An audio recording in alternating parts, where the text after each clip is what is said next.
ഡേയ്, നീ പറഞ്ഞ ഇതുവഴി വണ്ടിയൊന്നും വരില്ലെന്ന്. ഇവിടെ രാജവീതി പോലെ കിടക്കല്ലേ? അതല്ല ഗുരുക്കളെ, നമ്മളിപ്പോ വന്നപ്പോ കണ്ടില്ല, പാലം പണി നടക്കുന്നതുകൊണ്ടാണ്. ഡേയ്, ഇല്ല, ഒരു മിനിറ്റ് ഫോണ്. ഹലോ. ഡേയ്, ആ ആളുടെ കൈയൊക്കെ ഒന്ന് നന്നായിട്ട് കഴുകാൻ പറ. കഴുകിയിട്ട് ആ ദർപ്പ എടുത്ത് ആ മോതിര വിരലിടാൻ പറ. നീ എന്തോ എപ്പോഴും എന്നെ ഇങ്ങനെ വിളിച്ച് ശല്യം ചെയ്യാതെ. ഞാൻ എല്ലാം വാട്സപ്പിൽ അയച്ചിട്ടുണ്ടെന്ന്. ശരി എന്നാ. ഞാനപ്പോ ഉദ്ദേശിച്ച ആളല്ല, നല്ല തിരക്കുള്ള ആളാണല്ലേ ഗുരുക്കള്. അപ്പൊ നീ എന്റെ യൂട്യൂബ് ചാനലൊന്നും കാണാക്കല്ലേ?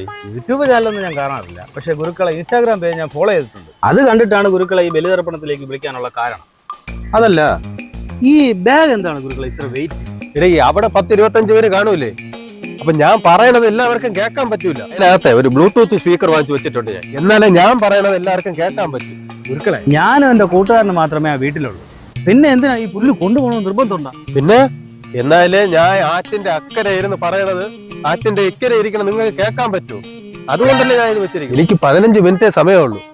നിങ്ങൾ പിണ്ടൊക്കെ ഉരുട്ടി റെഡിയാക്കി വെച്ചിട്ടുണ്ടല്ലോ അല്ലേ?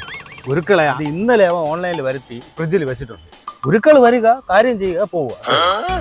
ഉണ്ണികൃഷ്ണ, ഇവിടെ എന്താ രാജേഷ് താമസിച്ചത്? ഇത് കഴിഞ്ഞിട്ടാണ് എനിക്ക് ഫ്ലൈറ്റ് ടിക്കറ്റ് എടുക്കാൻ പോകുന്നത്. അവിടെ 11:30 10:30 എത്താന്നാണ് പറഞ്ഞത്. ഇതൊന്നും ഒരു ഉത്തരവാദിത്വമില്ലാത്തത്. ഇവിടെ നിനക്ക് അത്രയ്ക്ക് അറിഞ്ഞൂടെ? വണ്ടി ഇങ്ങ് വരൂല, കാർ അക്കരെ നിർത്തി നടന്നാണ്. ഒന്നാതാണ്ടേ കാല് വരെ സുഖമില്ലാത്ത ആളാണ്. എന്തോന്നറിയില്ല പറയണ. സംഭവമൊക്കെ ശരിയാണ്. നീ കാര്യം നമ്മൾ വിചാരിച്ചതൊക്കെ നടക്കുമോ? ഇതാണ് പറയണത്.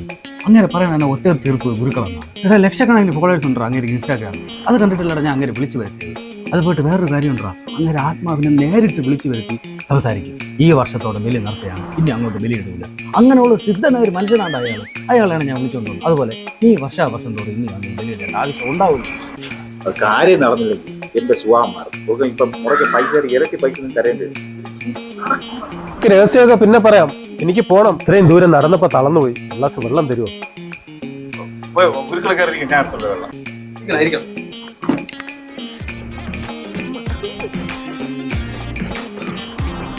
ആ ഗുരുക്കളെ വെള്ളം ചോദിച്ചിരുന്ന് ധ്യാനം ചെയ്യണം. ഗുരുക്കളെ, ഗുരുക്കളെ കളിക്കാതെ. ഗുരുക്കളെ, ഗുരുക്കളെ, ഗുരുക്കളെ